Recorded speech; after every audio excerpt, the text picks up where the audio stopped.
High, আমি রুশু। এই শহরটা বড্ড অদ্ভুত, তাই না? এখানে হাজার মানুষের ভিড়, অথচ দিনের শেষে সবাই কেমন একা। সকাল হলেই শুরু হয় অন্তহীন দৌড়, ক্যারিয়ার, ভবিষ্যৎ আর ভালো থাকার একটা মিথ্যে অভিনয়। বাস্তবটা আমাদের চারপাশটা ভরিয়ে দিয়েছে ঠিকই, কিন্তু ভেতরটা।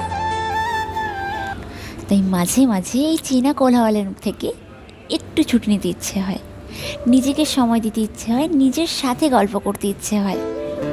কারণ একাকিত্ব মানেই কিন্তু অবহেলা নয়, একাকিত্ব মানে নিজেকে নতুন করে চেনা।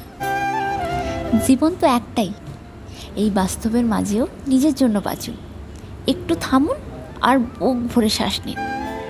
চারপাশের এই ছোটো ছোটো মুহূর্তগুলোকে এনজয় করুন, ভালোবাসুন। এই ব্যস্ত দিনে আপনার মন কেমন আছে অবশ্যই জানাবেন।